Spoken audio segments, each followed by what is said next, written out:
Et avec nous, pour revenir sur cette visite de Nasser Bourita en Jordanie, Hassan Alaoui, directeur de publication de Maroc Diplomatique.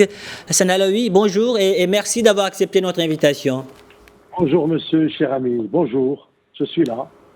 Alors, la Jordanie, lors de cette visite, a réitéré son soutien à la marocanité du Sahara.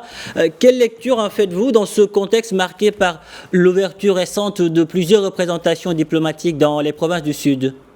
Bon, écoutez, je vais placer un petit peu l'information aujourd'hui, tout ce qui se passe dans un contexte quand même assez, je veux dire, général, précis, historique aussi éventuellement si vous permettez, parce que la relation entre le Maroc et l'Algérie, c'est une relation de sang, si vous voulez, de consanguinité, n'est-ce pas?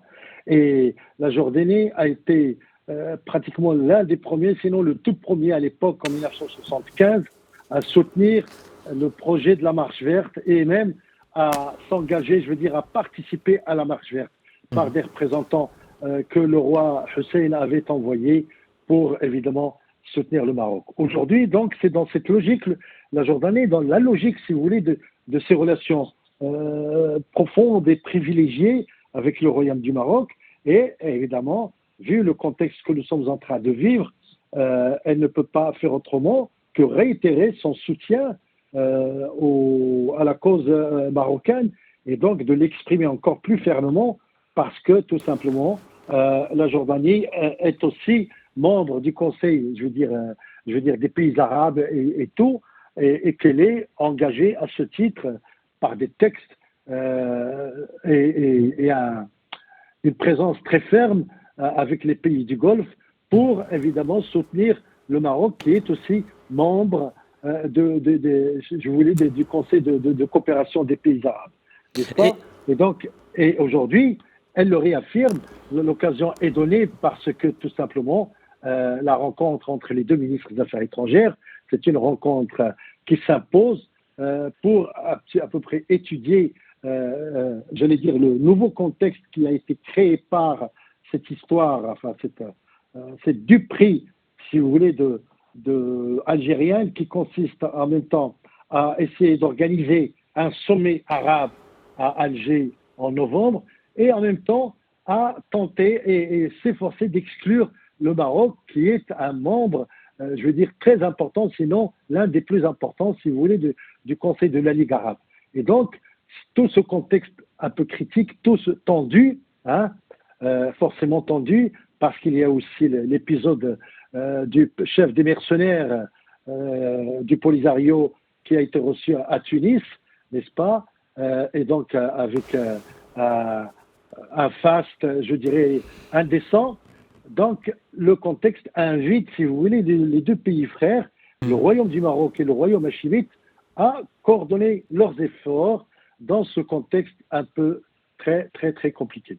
d'accord, vous l'avez dit, cette réunion, cette rencontre, disons, s'imposer, est toujours sur le volet politique. Rabat et Amman ont également affiché leur convergence de vue sur la question palestinienne.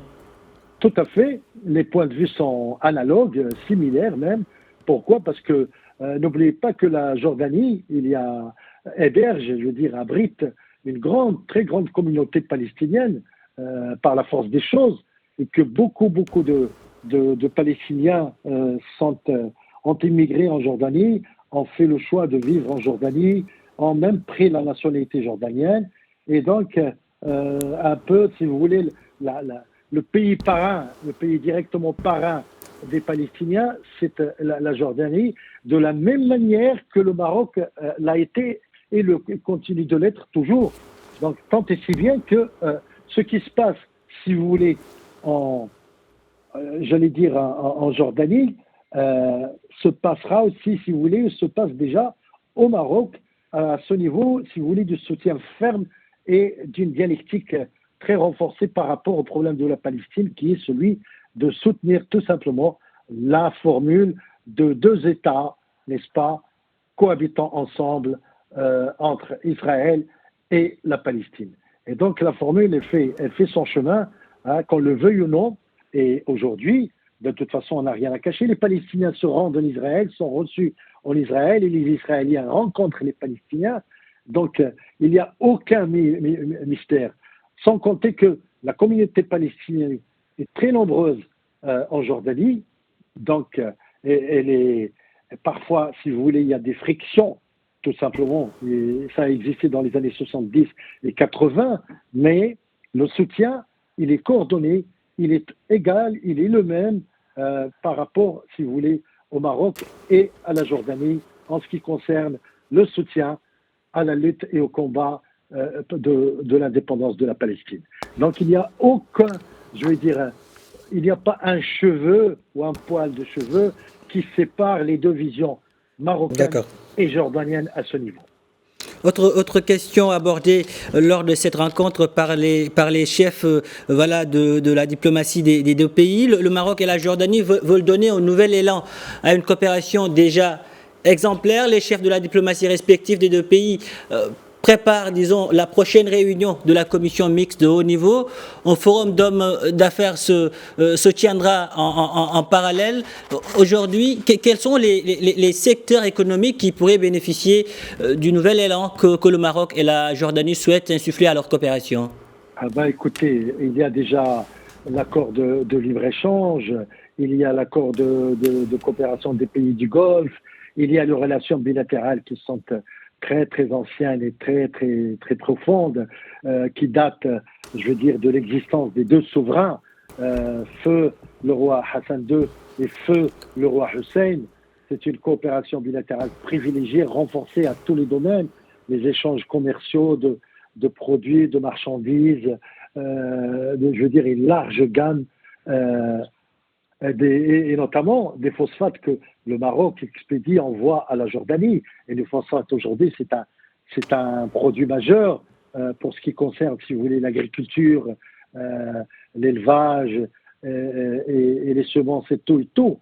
Donc la coopération, j'allais dire, la commission mixte, elle a beaucoup à faire, beaucoup de choses à étudier, à examiner, et surtout, elle s'inscrit dans une perspective très, très, très large qui fait qu'aujourd'hui, étant donné le contexte régional qui est très critique et délicat, étant donné aussi les problèmes que suscite un petit peu cette histoire du sommet arabe virtuel qui éventuellement peut ne pas avoir lieu parce que tout simplement il y a un contexte régional maroco-algérien qui pose problème et donc les pays du Golfe et notamment la Jordanie je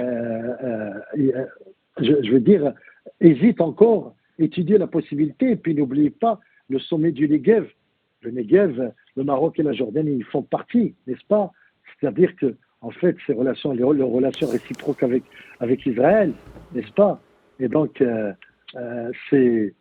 il y a des opportunités aujourd'hui qui naissent, j'allais dire, qui surgissent, des opportunités que les deux pays, Jordanie et Maroc, peuvent saisir dans cette relation triangulaire avec Israël et qui peuvent transformer la région, si vous voulez, la région maintenant qui est vraiment le Golfe et le Maghreb, le Maghreb étant incarné par le Maroc, naturellement, par sa sagesse et par ses engagements du côté des Palestiniens, par ses relations bilatérales fortes avec chacun des pays du Golfe, et notamment voilà. Hassan Alaoui, il y a également un volet sécuritaire non négligeable, puisque le Maroc participe en ce moment aux exercices militaires Eagle Lion, parrainés par les États-Unis et qui se déroulent sur le sol jordanien depuis 2010. Oui, de toute façon, que ce soit en Jordanie ou au Maroc, cet exercice militaire a pris le pli, c'est-à-dire en fait maintenant il s'est institutionnalisé et il ne peut pas avoir d'exercice s'il n'y a pas la présence du Maroc, qui est un allié traditionnel des États-Unis, n'est-ce pas? Qui est aussi quasiment, j'allais dire, il est devant les portes de l'OTAN sans y être, mais c'est un acteur majeur de la sécurité régionale. Et c'est normal que les États-Unis invitent et font participer et le Maroc et la Jordanie, de la même façon que les Jordaniens viennent participer aussi, si vous voulez, dans l'exercice américain dans notre région. Donc il y a là un arc de cercle qui se dessine, c'est-à-dire au niveau de la construction d'un schéma de défense géopolitique et stratégique. Et donc forcément le Maroc est un acteur déterminant. Le Maroc en acteur déterminant, notamment dans le volet sécuritaire. En tout cas, Hassan Alaoui, merci pour toutes ces précisions. Merci d'avoir répondu à nos questions. Je rappelle que vous êtes le directeur de publication de Maroc Diplomatique. Merci.